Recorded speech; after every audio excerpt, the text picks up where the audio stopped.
Now, the government has invited interested independent power producers who seek to engage in power purchasing agreements with the Kenya Power and Lighting Company to submit in their expression of interest. In a statement, Energy CS Dr. Monica Juma says the government is keen to get into win-win solutions that will secure a sustainable energy sector in the country. This comes on the back of recommendations of the Presidential Task Force on review of power purchase agreements. The task force recommended, among other measures, the review and renegotiations with independent power producers to secure immediate reduction in PPAs tariffs within existing contractual agreements. Further, the task force recommended the cancellation with immediate effect of all concluded negotiations of PPAs and ensure future ones are aligned to least cost power development plan.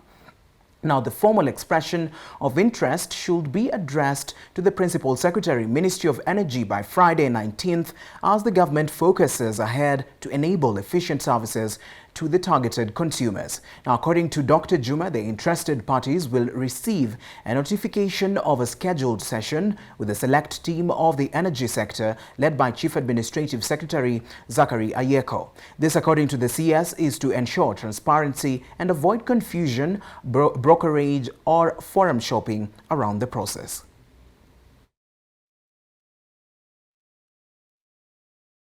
This opportunity to formally invite all IPPs to come forward to the negotiating table so that we can engage towards a win-win solution that secures a sustainable energy sector in the Republic of Kenya.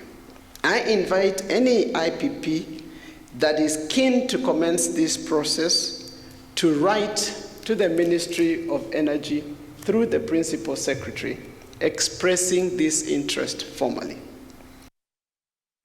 Now, elsewhere, over 4,000 families in Nyandarua County will benefit from a 1.2 billion shillings water project funded by the National Irrigation Authority.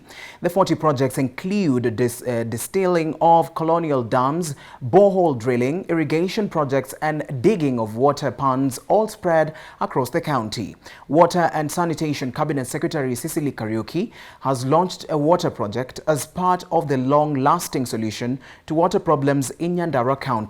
She launched a 29.7 million shillings Githunguri cascading earth dam in Ruri ward, which targets 66 households and with a potential to irrigate 66 acres of land. She also commissioned Kianduba borehole, which is being implemented at a cost of 10.6 million shillings, as well as Theory borehole irrigation water project in Kiambaga ward, which cost 12.3 million shillings and targets 300 households. Central Deputy Commissioner George Matundura said the government was committed to ensure that the construction works being undertaken that are completed on time.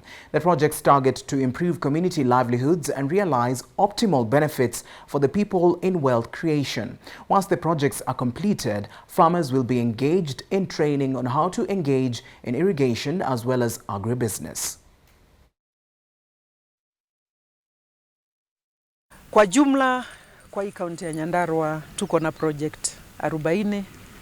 Kama hii nimetembelea leo, nimezindua leo, na tukishakamilisha hii miradi tutakuwa tumetumikia wakulima ngiri ine ukihesabu kwa kila boma, kama kuna jamii 4 ama 5 ukihesabu, unaona wale watu tutakuwa tumefikia individually kwa maboma kupitia hii miradi. Tumefanya hii miradi kwa kasi kabisa kwa vile sisi sote tunashikiliana, vile tukifanya na kamati ambayo tumeunda. Kusema kweli tumepitia mashida mingi sana kama sisi wa mama, kwa sababu tulikuwa tunaenda kilomita kama 5, 6 kutafuta maji. Lakini kwa saa hii tumefurahi kwa sababu hii mradi imekuja karibu, na kusema kweli ile maji tutakuwa tunalima nayo kwa mashamba yetu na hata tunapata kitu kwa mfuko yetu.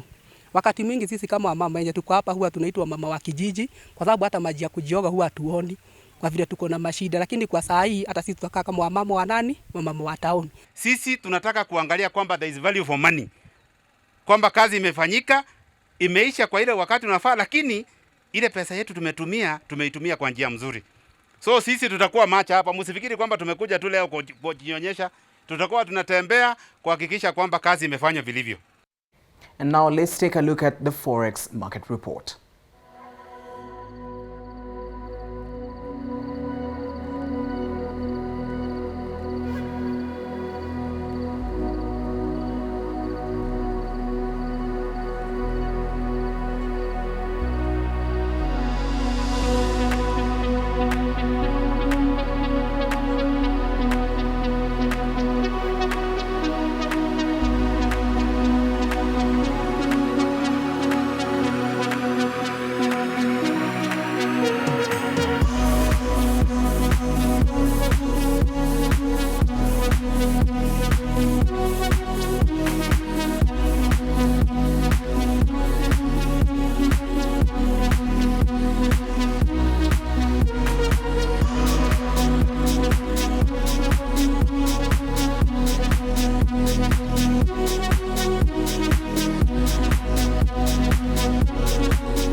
Now turning to the day's closing numbers from the Nairobi Securities Exchange, Liberty Kenya Holdings led the day's gainers with 7.14 shillings to trade at 7 shillings and 5 cents.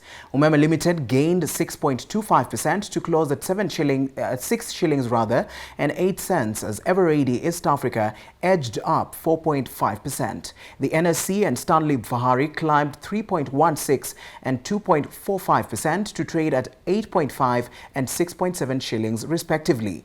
On the losing stocks, East Africa Portland Cement shed 10% to lead the losers at 7 shillings and 2 cents. Nairobi Business Ventures fell 9.55% to close at 4 shillings and 45 cents as TransCentury dropped 8.46%. Olympia Holdings was 5.7% down as Stanbic Holdings traded at 90 shillings and 5 cents, a 3.72% drop. Safaricom PLC was the day's biggest mover at over 6 million shares, followed by Stanbic Holdings with slightly above 2.5 million shares moved. Equity Group traded 2.4 million shares. Now, as of closing bell Wednesday, Nairobi Business Ventures and the KCB Group moved slightly over 1 million shares.